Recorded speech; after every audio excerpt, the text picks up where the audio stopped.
Hoje vamos falar sobre o livro A Redoma de Vidro, da Sylvia Plath.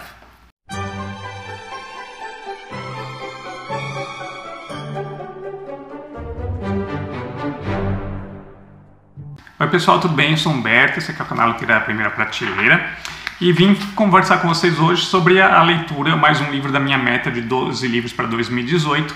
Esse aqui era o livro previsto então para o mês de março, que era A Redoma de Vidro, da Sylvia Plath. Tá, já deixar avisado, então, que agora em abril, o livro da meta de 12 livros para 2018. Se vocês não viram o vídeo, eu deixo o card aqui para vocês, tá? Tem a meta do ano inteiro e é estipulado um livro por mês mesmo, para quem quiser me acompanhar em alguma dessas leituras. Então o livro agora de abril vai ser A Morte de Artemio Cruz, do Carlos Fuentes, né, escritor mexicano. Escritor faz tempo, estou querendo conhecer a obra dele, então vou encarar isso aqui. Quem quiser, vem comigo, são muito bem-vindos.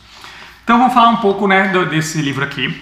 Esse é um livro assim, que muita gente adora, é um livro que todo mundo fala, então é daqueles livros que eu já fui ler com uma expectativa altíssima, né, esperando muito do livro. E normalmente quando eu vou assim, às vezes eu acabo me decepcionando um pouco. Então eu vou ser sincero, assim, no começo da leitura eu fui lendo e eu fui pensando, poxa, mas por que falam tanto desse livro? Né? Lógico, é um livro muito bem escrito, né? Mas a história em si não estava me cativando no começo. Eu penso, é uma moça, né? Então, que fazendo faculdade e ela arruma um estágio numa revista em Nova York. Então ela fica ali contando a vida dela em Nova York, a vida dela ali nessa revista, em jantares, em encontros, a relação dela com as amigas. E eu ia pensando assim, poxa, mas para onde vai isso, né? Não está levando a nada, por que todo mundo fala desse livro? E aí o livro vai ganhando um corpo. Aí vão acontecendo coisas, ela sai desse estágio, volta para a casa dos pais dela, e aí ela não tem ela estava tentando uma bolsa, não, uma vaga num curso ali, parece um curso de férias sobre escrita, né? E ela não consegue essa vaga. E aí, assim, porque o grande coisa desse livro é que ele é narrado em primeira pessoa. Então a gente vai vendo a perspectiva dela. Do que está acontecendo, e por isso muita coisa do que acontece a gente tem que ir percebendo pelas margens. A vida dela começa a dar uma degringolada, ela se envolve ali numa discussão com um cara, numa festa, o cara rasga a roupa dela, agride ela. E aí ela vai tendo problemas para dormir, então começa a fazer tratamento psiquiátrico. Quando você menos percebe, ela está fazendo tratamento de eletrochoque, né? E aí então ela acaba indo para uma clínica psiquiátrica, sendo internada numa clínica, e a gente vai acompanhar o tratamento dela por clínicas psiquiátricas, por onde ela passa, e sempre do ponto de vista dela. Então a gente vai vendo a relação dela com a mãe também. Ela tem um cara que estudava para ser um estudante de medicina, que também é internado numa tuberculose, numa clínica, e ela também, a degringolada dela começa quando esse cara se engraça com uma outra moça e deixa ela meio de lado. Então aí também tem a gente percebe uma virada na vida dela por aí. E aí então nós vamos acompanhar todo esse trajeto dela nessa clínica psiquiátrica, todo o tratamento que ela passa.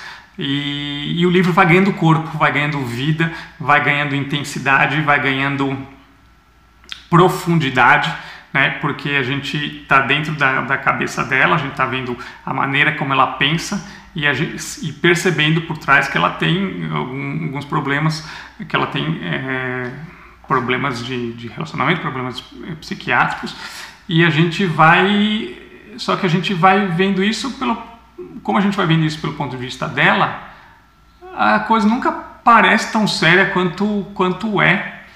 E a gente vê que é séria pelo tipo de tratamento que ela vai recebendo, mas também a gente vai vendo como os tratamentos são muitas vezes abusivos, né?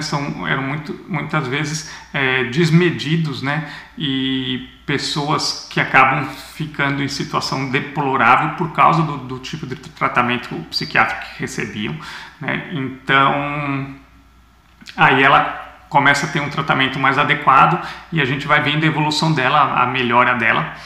E você vai ficando cada vez mais preso no livro, preso na história. Tem uma parte que começa a acontecer uma coisa ali com ela, quando ela está bem melhor.